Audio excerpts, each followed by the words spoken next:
Olá pessoal, tudo bem? No último vídeo eu falei pra vocês um pouquinho das minhas dificuldades para estudar fora, mas eu deixei de falar um ponto que foi muito importante e que eu deixei de propósito para esse vídeo, que foi a minha dificuldade com o idioma. Você quer saber mais como é que eu tive que vencer essa barreira do inglês? Se liga nesse vídeo.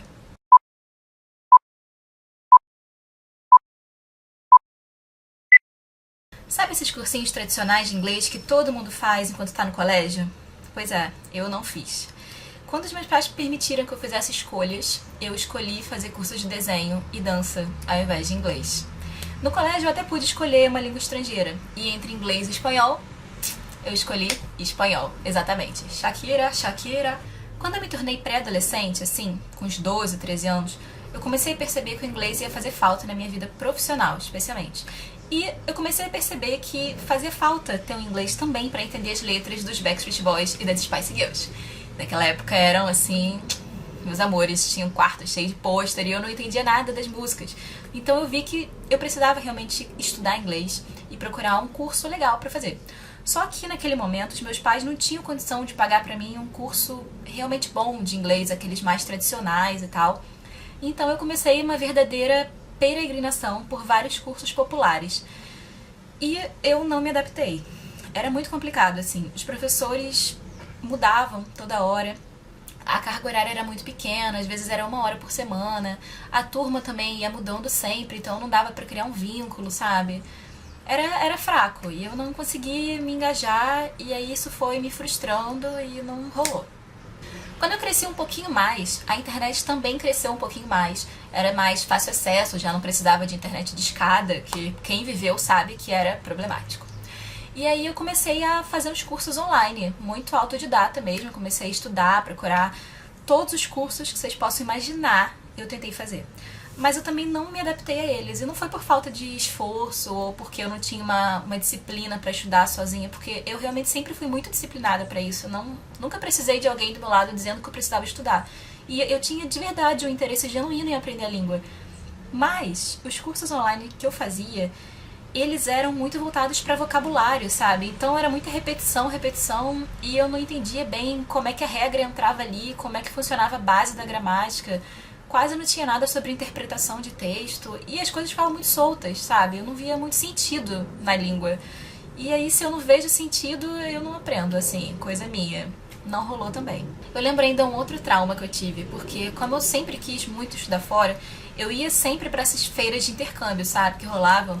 Eu ia lá pra zona sul do Rio, já fui pra Barra sozinha. Quem é do Rio sabe que é longe, Niterói Barra. E, nossa, eu fui a várias feiras. E eu sempre queria ir na intenção de achar uma promoção, desconto, ganhar um sorteio, porque eles sempre faziam sorteio de intercâmbio nessas feiras. E eu me inscrevia em vários, recebia um monte de e-mail de várias agências.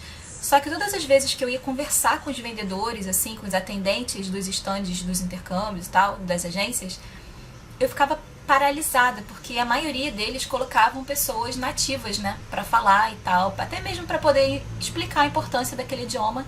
E eu não entendia nada que os caras falavam, então tinha várias coisas pra eu perguntar e eu não conseguia. E aí eles começavam a falar inglês comigo, eu só ficava tipo, com o olho arregalado.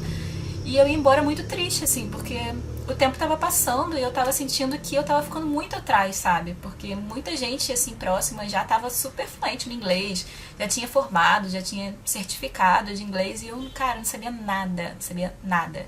Eu lembro também que eu me sentia triste quando eu viajava ou quando eu recebia alguns amigos de amigos que eram de fora. Porque, cara, eu sou uma pessoa muito comunicativa, vocês estão vendo aqui. Eu gosto de falar, eu gosto de interagir. E eu não conseguia. Era como se tivesse uma mordaça, assim, sabe? Na minha boca. E eu não pudesse falar nada. Ou então, eu sabia muito, muito básico do idioma. Então, sei lá, sabe o The Book is on the Table? Eu queria dizer várias coisas sobre a table. Eu queria dizer várias coisas sobre o book, mas eu só conseguia dizer The Book is on the Table. Era horrível, era muito ruim, eu me sentia muito constrangida. Eu lembro de várias reuniõezinhas, assim, sociaizinhas que, cara, eu ia pro banheiro chorar, assim, porque eu ficava muito mal com isso, muito mal. E era horrível, porque eu não era eu mesma, eu não conseguia ser eu mesma por conta de uma barreira do idioma, assim. E eu já tava ali, já tinha me dado muito por vencida. Eu falei, cara, não é pra mim, não é pra mim, não vai rolar, não vai rolar. Nesse meio tempo, eu já tava na faculdade de estudos de mídia, que é de uma grande área de comunicação, né? E, cara, em comunicação você precisa muito ler inglês, muito. Os livros são muito de lá, as novidades vêm de fora, e o inglês acaba sendo a língua universal. E eu tinha que ter acesso a isso. E ali eu comecei a me forçar, porque senão eu ia me prejudicar feio. Porque até então tava assim, uma coisa mais... Lá no fundinho do meu coração tava uma dorzinha de não saber inglês, mas não era nada tão...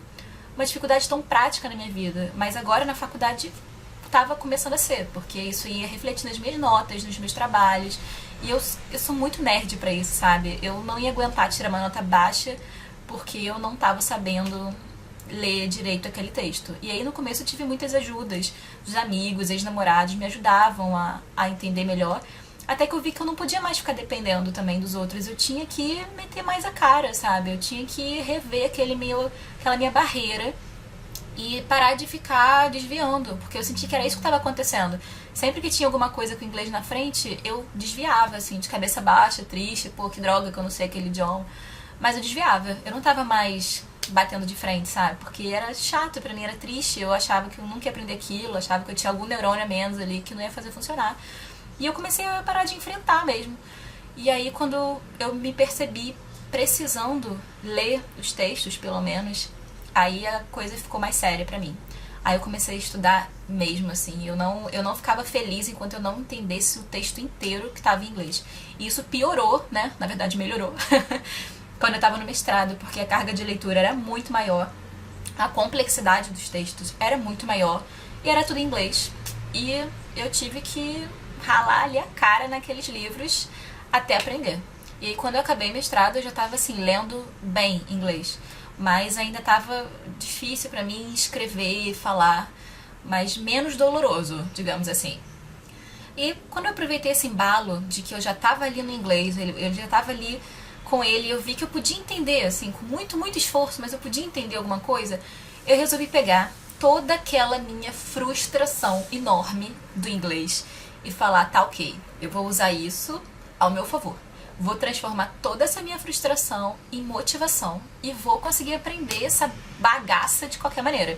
E aí eu comecei a me cercar mesmo de inglês e assumir esse compromisso pessoal de que eu ia aprender inglês, aconteça o que acontecer, sabe? Eu falei, vou aprender, acabou. Aí o que eu fiz? Comecei uma série de mudanças na minha vida. Eu parei de preguiça, comprei vários livros, todos, eu sempre gostei muito de ler, né? Então todos os livros que eu podia ler em português, que é clássico pra mim, né? Fácil, eu comprei versão em inglês. Inclusive livros brasileiros, assim, Jorge Amado eu li Dona Flor e Seus Dois Maridos em inglês. Comprei num sebo, foi, sei lá, R$5. E sofri, porque é um livro assim, mas li. Eu marcava as palavras quando eu entendia, procurava no dicionário, lia de novo, lia outra vez, até naturalizar aquilo.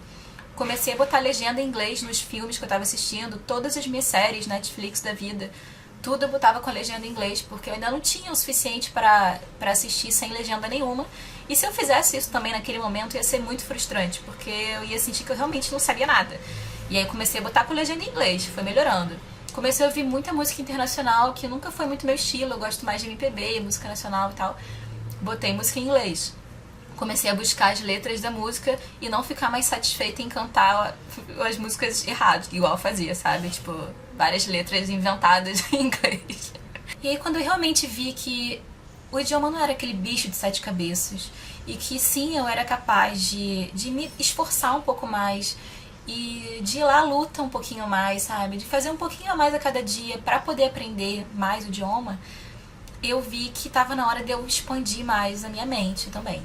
Então eu comecei a buscar na internet formas de aplicar para universidades no exterior com a língua inglesa. Porque toda aquela minha trajetória que eu falei pra vocês, eu sempre tentava Portugal, porque eu não falava outro idioma, nada. Tinha um espanhol muito básico do colégio e por familiaridade com a nossa língua mesmo. Mas inglês nunca tentei, porque eles sempre pediam certificação e eu não tinha, e uma série de coisas. E aí eu falei, não, eu vou assumir esse compromisso e vou começar a buscar pra fora, pra países de língua inglesa. E foi aí que eu comecei a pesquisar bolsas de estudo no Canadá, na Irlanda, Austrália, Nova Zelândia, vários países, incluindo os Estados Unidos. E aí que começa a terceira parte da história, que você vai ficar sabendo no próximo vídeo. Nos vemos lá. Um beijo e até logo. Tchau, tchau!